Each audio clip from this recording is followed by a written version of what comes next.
Got a new haircut, not as much flow. Still ready to make these picks though. And you know it's gonna be lit cause we never even rage quit. Okay, we'll try to get some more wins to save you guys from the wrap. And 8-5 last week. Let's hop into this one.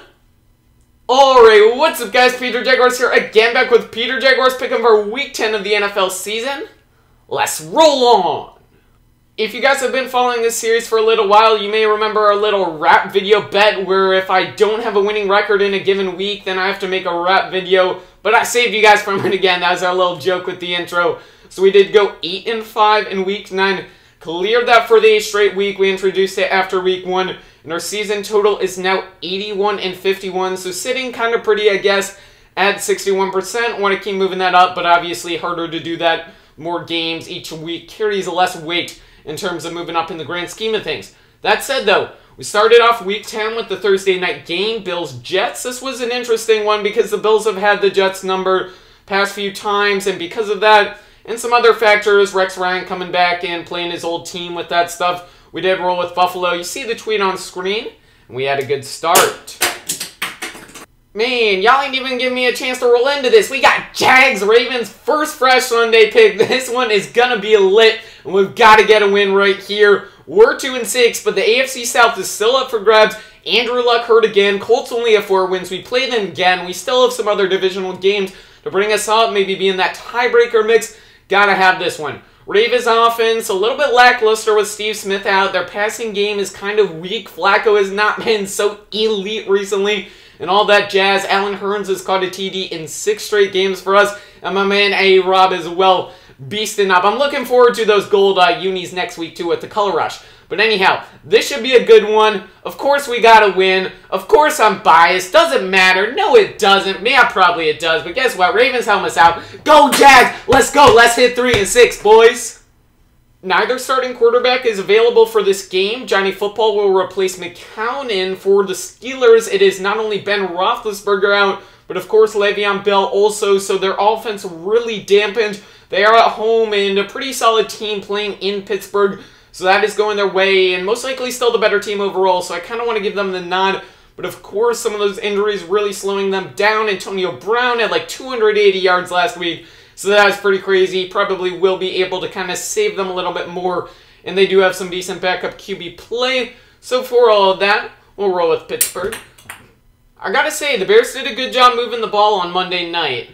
But of course, you can't really ignore Cutler's strip sack, his pick 6, some of them his field goals, and all the reasons that this team has not won a ton of games despite having some very talented players.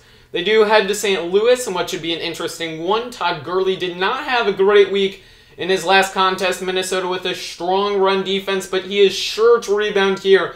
The Bears, I believe, in the bottom 10 in terms of allowing yards per carry. He's probably going to go ham.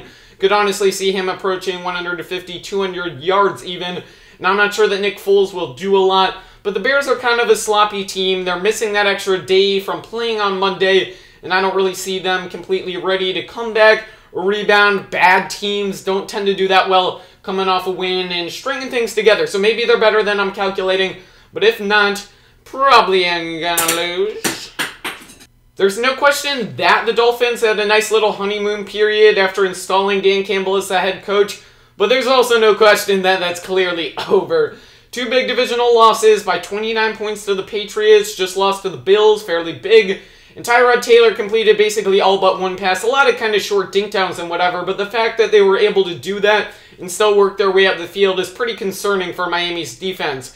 Chip Kelly's schemes may be getting a little bit more settled in as Bradford did well against the Cowboys, but I am pretty sure that a big part of that was when Sean Lee left the game with a concussion. So we're trying to figure out what's going on in this one. I don't think the Dolphins are doing too well right now. And the Eagles still have a lot to play for in a mediocre division. NFC East up for grabs. Those wild card things, pretty much the same thing, at least that second spot. So definitely going to be working hard trying to get this one. Malcolm Jenkins is active, which would have been actually a pretty big blow if he sat. So I do think they'll be ready, and Philly will grab the dub.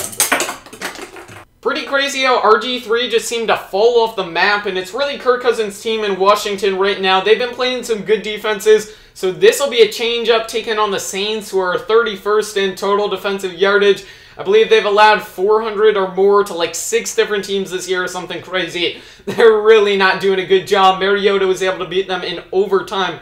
And the Titans have not looked pretty good the past week. So that was tough for them, and they're not quite as good on the road. They're actually playing outdoors, of course, at FedEx Field. The field's probably going to be torn up, and 8 players will tear their ACLs, so Drew Brees will be out, and same with all their other players, so they can't win. And therefore, we're taking the Redskins. Green Bay may have just lost a couple games, but the Lions haven't won in Lambeau since 1991. And considering these teams share a division, that's terrible. Like, seriously, Packers really good at home, so obviously a tough place to play. But you'd think maybe they'd be able to go in there and grab wins sometimes. And am I taking a 1-7 team over the Packers at their place? Nope. Currently halfway through the picks for the week, and I just found this limited edition Patriots football. So basically, I think we're going to Gronk spike it. Like, yo, spike that like button. Go do it right now. Let's get like 200 on this bad boy and spike all those. I'm just playing with y'all Pats fans. But anyhow, spike that like button real quick. Next up, though, we have Cowboys-Bucks. This one took me a while to pick because really neither of these teams is too great right now. And I've had some trouble picking with both of them. I don't think I've had the Bucks winning in any of their 3 dubs this year. And the Cowboys have been up and down. They've lost 6 straight, but like they've had some decent performances. Basically, a lot of close losses and all of that. So I kind of want to pick them here. Tampa Bay at home is basically terrible. I mean, they beat us, but that doesn't really count because, yeah, we're the Jags. Okay, anyhow, I don't know what to do. Like, if you have some ideas, you can go tell me in the comments which team you have. I don't really like either of them right now. I guess I'm going to go with Dallas because I think they got a rebound or something. And maybe motivated off some division losses. But, like, seriously, I don't know. We're certainly keeping an eye on the 3 undefeateds this week. Carolina, Tennessee, maybe a chance for an upset. The Titans are a lot better with Mariota, and their defense is not too bad. But at the same time, Carolina defense has been super solid. Cam Newton, my fantasy quarterback. My boy took him in the 11th round, and he has been ridiculous all over. Really, when it comes down to making this pick, though, Carolina has a great track record of winning close games, taking care of business this season, and I don't think they are going to deviate it from it all right here. Able to beat Tennessee. At the very start of the season, in Week 1, the Vikings had to head out to San Francisco for a night game. That did not go their way. It's actually only one of their 2 losses thus far this season, but maybe tough for them to play on the West Coast. They are heading to a similar situation to play the Raiders. Latavius Murray, Derek Carr, Amari Cooper, all those guys putting up a lot of points recently. They're 4-4, and this is a key game for them. Fighting for a playoff berth. Minnesota maybe not needing this one quite as much. Looking forward to playing the Packers next week. Rodney Hudson could be out. Raiders center has been very big in terms of having Carr develop and really providing nice blocking organization. So that is somewhat of a blow if Hudson doesn't suit up, but regardless, I like Oakland in this one. They're totally focused, playing hard, and should be able to win. If Holly Holm can knock out Ronda Rousey, who's to say the Giants can't come and beat the Patriots once again in a big game? Now, New England has a better squad overall, but Coughlin has a good track record against Belichick. They've got some offensive weapons, the kind of thing that could provide some issues for this Patriots defense. Of course, I say all that, though, and am I going to go against New England right here? No, I feel like they're better. I'm not going against Tom Brady. Those boys, they totally have it going. They're rolling hard right now. I don't think they're going to go undefeated. I'll tell you that. I feel like some team is going to take them out, and it might be the Giants right here, but most likely they still have a pretty good chance of winning this game. I'm thoroughly convinced that Peyton Manning decided he had to screw my Jags one more time, and instead of setting the record for most yardage thrown all time, he's like, let me loft a pick real quick and give the Colts a win so they can move up and try to win that division. Like, seriously, bro? Seriously, congrats in advance to Peyton. He's had a great career. He is going to break that record, barring something crazy, and now trying to rebound against the Chiefs. The Broncos have actually played 5 of their 8 road games already this season, and they're pretty good at home, so that's putting them in a really strong spot. Chiefs without Jamal Charles, not too great. The teams they've played that are solid, Green Bay, Cincinnati, Minnesota, all have not been the best results for them, so we've got to be looking with Denver right here.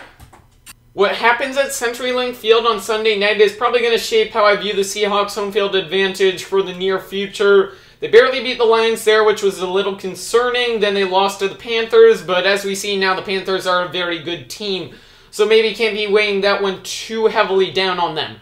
But really, taking on Arizona, this is a big game for Seattle as well. I mean, both of these teams, great defenses. Russell Wilson is getting sacked way too much for being a nice mobile quarterback. He's got to be doing better, but should be able to finally work the ball around. I don't know, Pat Pete's been kind of up and down and making some mistakes. So Jimmy Graham's got to come up big. They got to utilize him in a more effective way.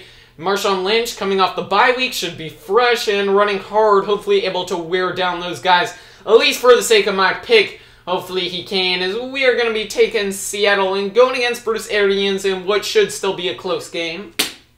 And finally, for Monday Night Football, we got Texans, Bengals, and Cincinnati is the team I am most confident that will be able to stay undefeated, go to 9-0. Of course, I have those other teams, but really rolling with Cincinnati right here. I think they'll be able to do well in a primetime game. Houston has a lot of injuries, especially in the secondaries where they're worn down, and Dalton will be able to attack that. Been playing pretty consistent and doing well. DeAndre Hopkins may have some success going the other way, but in the end, Bengals should be able to take care of this.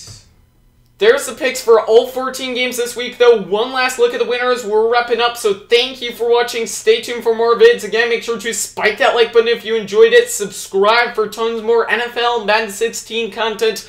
Let me know in the comments section what you think the biggest upset will be this week. But anyway, guys, I'm out. Peace.